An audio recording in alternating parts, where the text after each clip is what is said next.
Smart మీటర్లను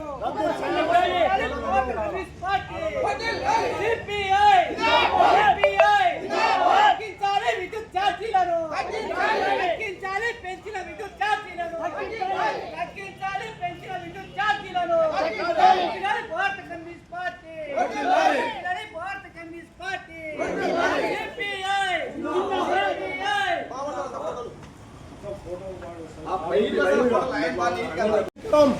smart మీటర్లు చేస్తే ఖచ్చితంగా రైతులు కానీ ప్రజలు కానీ దాన్ని రోడ్డు మీద పగలగొట్టాలని చెప్పేసి యువగలం పాదయాత్రలో ఆనాడు మరి మన లోకేష్ గారు చెప్పినారు, పిలిపించినారు.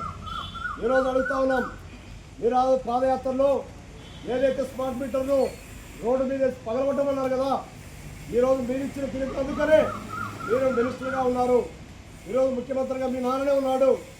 మరి ముందుగా మీరు పగలగొట్టాలని పెట్టి జగన్మోహన్ రెడ్డి అయితే అదాని గ్రూప్ తన 1,10,000 కోట్లకు మరి ఆ రోజు రాజ్యాంగం ఒప్పందం చేసుకున్నాడు. దాన్ని వ్యతిరేకించినారు, రోడ్డు మీద పగలగొట్టండి అన్నారు. ఈరోజు మీరేం చేస్తూ ఉన్నారు? మేము అడుగుతా ఉన్నాం, మీరు అధికారంలోకి వచ్చారు, ఏదైతే జగన్మోహన్ రెడ్డి ఒప్పందం చేసుకున్నాడో దాన్ని రద్దు చేయకుండా ఈరోజు సిగ్గు లేకుండా ఈరోజు స్మార్ట్ మీటర్ పెట్టడానికి అధికారులకి హుకుం జారీ చేశారు. అంతేకాదు విద్యుత్ ఛార్జీలు మరి దఫాలుగా పెంచుతూ ఉన్నారు. మరి సబ్సిడీల పేరుతోన మరి మనకు కనపడకుండానే నెల మన మీద ప్రజలపై భారం వేస్తూ ఉన్నారు. మీరేమో పక్క మేము విద్యుత్ ఛార్జీలు పెంచమని చెప్పేసి సిగ్గు లేకుండా ఒక ముఖ్యమంత్రి మరి విద్యుత్ ఛార్జీలు పెంచమని చెప్పేసి ఒక పక్క చెప్తూనే ఈరోజు నెలకింత విపరీతంగా ఛార్జీలు పెంచుతున్నారు. ఈరోజు 200, 300 వచ్చినటువంటి కరెంటు బిల్లు ఈరోజు 900 నుంచి 1200 దాకా కరెంటు బిల్లు ఇస్తూ ఉంది. ఈరోజు రైతులు మరి పంటనే ఒక పంట పడుతుంది. ఎవరైనా నీళ్లు అదృష్టం కొద్ది మరి బోర్ ఉంటే వాళ్ళు బోర్ వేసుకొని పంట పండించుకోవాలనుకుంటే దానికోసం స్మార్ట్ మీటర్ పెడతా ఉన్నారు. ఈరోజు అంత టెక్నాలజీ ఈ ఆంధ్రప్రదేశ్లో పెరిగిందే. ఈ భారతదేశంలో రైతులు సెల్లు నుంచి రీఛార్జ్ చేసుకొని కరెంటు పెట్టుకోవాలంట. సెల్లు మాదిరి ఈరోజు ఆనాడు జియో సెల్ వచ్చింది.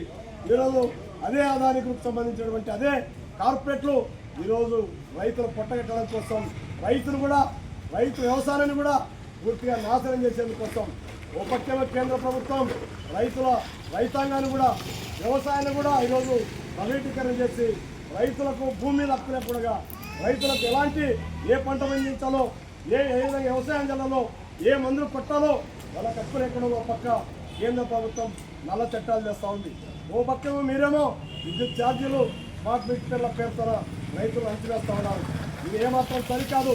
ఇప్పుడు మీరు పెంచేటువంటి ఛార్జీలు 15,485 కోట్లు ఇప్పటికే ప్రజలపై భారం పడింది. ఇది కరెక్ట్ కాదు. ఇప్పటికైనా ముఖ్యమంత్రి చంద్రబాబు నాయుడు అలాగే ఈ రాష్ట్రంలో ప్రధానంగా మరి ముఖ్యమంత్రి తర్వాత ముఖ్యమంత్రి కొడుకు లోకేష్ గారు యువగలం పాదయాత్రలో మీరేదైతే స్మార్ట్ మీటర్ని రోడ్డు మీద వేసి కొట్టాలన్నారో ఖచ్చితంగా భారత కమ్యూనిస్ట్ పార్టీ కార్యకర్తలు ప్రజలు రైతులతో కూడా ఏదైతే స్మార్ట్ మీటర్ ఉందో దాన్ని ఖచ్చితంగా రోడ్డు మీద పగలగొడతారు. లేదా నువ్వు ఎక్కడైనా సరే రాష్ట్రంలో ఏ జిల్లాకైనా సరే అది నీ మూలకి తీసుకొని వచ్చి స్మార్ట్ మీటర్లు ప్రజలు కమ్యూనిస్ట్ పార్టీ నాయకులు ఖచ్చితంగా నువ్వు ఏదైతే పాదయాత్రలు ఇచ్చినావో రోడ్డు మీద పాదయాత్రలు వేసి రోజు కొట్టాలన్నావో నువ్వు రోడ్డు మీద ఎక్కడ తిరిగినా అదే స్మార్ట్ మీటర్తో నీ మీదనే రోడ్డు మీద వేస్తామని చెప్పేసి ఈ సందర్భంగా హెచ్చరిక తెలియజేస్తూ పెంచిన విద్యుత్ ఛార్జీలు తక్షణమే తగ్గించాలని ఏదైతే అదాని గ్రూప్ ఏర్పాటు చేసినటువంటి ఒప్పందాన్ని ఈరోజు స్మార్ట్ మీటర్లను రద్దు చేయాలని చెప్పేసి పవర్ పేరుతో ఈరోజు సోలార్ని కార్పొరేట్ చేత అప్పచెప్పి దాంట్లో కూడా కోట్ల రూపాయల కమిషన్ చేసుకోవాలని చెప్పేసి ప్రజలపై భారం మోపాలని చెప్పేసి మరి రైతులకు విద్యుత్తును సప్లై చేసి దాంట్లో ప్రధానంగా ఈరోజు డబ్బులు కాజేయాలని చెప్పేసి కార్పొరేట్లతో కుమ్మక్కైనారో దాన్ని వెనక్కి తీసుకోకపోతే కమ్యూనిస్ట్ పార్టీ ఈరోజు శాంతియుతంగా ఈరోజు రాష్ట్ర వ్యాప్తంగా నిరసన తెలియజేస్తున్నాం. రెండో పిలుపు భారత కమ్యూనిస్ట్ పార్టీ రాష్ట్ర సమితి పిలిపిస్తే ఖచ్చితంగా స్మార్ట్ మీటర్లు ఖచ్చితంగా ఈరోజు చెప్తాను.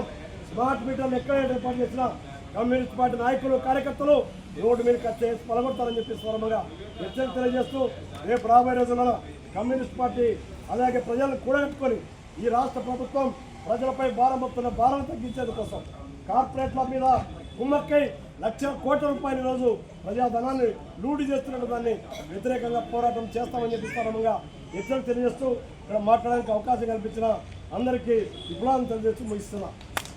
అధికారంలోకి వస్తే పేద ప్రజలకు అన్ని ధరలతో పాటు కరెంటు ఛార్జీలు పెట్రోల్ అన్ని అదుపు చేసే విధంగా నేను తీసుకుంటాను. నాకు అవకాశం ఇవ్వండి. ఈ రాష్ట్ర ప్రజలు నన్ను నమ్మండి. 9 సంవత్సరాలు పరిపాలన చేసినటువంటి చరిత్ర నాకు ఉంది. ఈరోజు అతలకుతలమైన ఈ రాష్ట్రము. నాకు అవకాశం ఇవ్వండి, అన్ని అదుపులో పెడతాను, ధరలు కూడా అని చాలా గొప్పలు చెప్పినాడు. మరి ఈరోజు సంవత్సరంగా అవస్థ ఉంది. ఈరోజు ఇప్పుడు దీనికి కంకణం కట్టుకున్నాడు. స్మార్ట్ మీటర్లు కూడా నరేంద్ర మోడీ ఎప్పుడైతే చంద్రబాబు నాయుడుకి ఖచ్చితంగా స్మార్ట్ మీటర్లు మిగిలినే చెప్తే ఆయన తలం ఈ రోజు స్మార్ట్ మీటర్లకి చేస్తా ఉన్నాడు. ఆ రోజు ప్రతిపక్షంలో నీకు కనపడరా లేదా?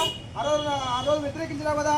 ఇప్పుడు నీకు ఏమైంది స్మార్ట్ మీటర్లకి? నీకు నువ్వు ఎందుకు కంకణం కట్టుకున్నావని కూడా ఈ సభాముఖంగా తెలియజేస్తా ఉన్నాం.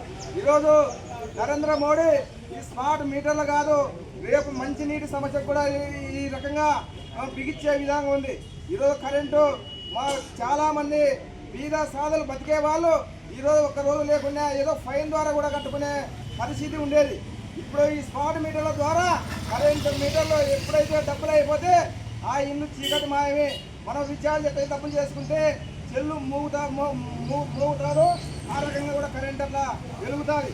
కాబట్టి ఈ స్మార్ట్ మీటర్ల వలన చాలా మంది దుర్మార్గంగా ఈరోజు ఎవరికి బయటికి చెప్పలేని పరిస్థితి. ఆ రోజు కరెంటు కింద డబ్బులు కట్టకపోతే ఆ ఇల్లు చాలా ఇబ్బంది, చీకటి అయిపోతుంది. బయట వాళ్ళకి చెప్పుకోలేక అవమానాలకు ప్రజలు ఎదురవుతారు. ఈరోజు ఆ ఇల్లు ఎందుకు కరెంటు పడలేదంటే డబ్బులు కట్టలేదని కూడా చాలా ప్రజలు నష్టపోతారు, చాలా అవమానాలకు గురవుతారు. కాబట్టి ఇట్లాంటి స్మార్ట్ మీటర్లని తక్షణమే రద్దు చేయాలని భారత కమ్యూనిస్ట్ పార్టీ ఇట్లాంటి స్మార్ట్ మీటర్లు ఏర్పాటు చేస్తే దాన్ని పెద్ద ఎత్తున ఉద్యమాలకు సిద్ధమవుతామని తెలియజేస్తూ నాకు అవకాశం ఇచ్చిన మీ అందరికి ప్రత్యేక ధన్యవాదాలు చేస్తూ సెలవు తీసుకుంటున్నాను.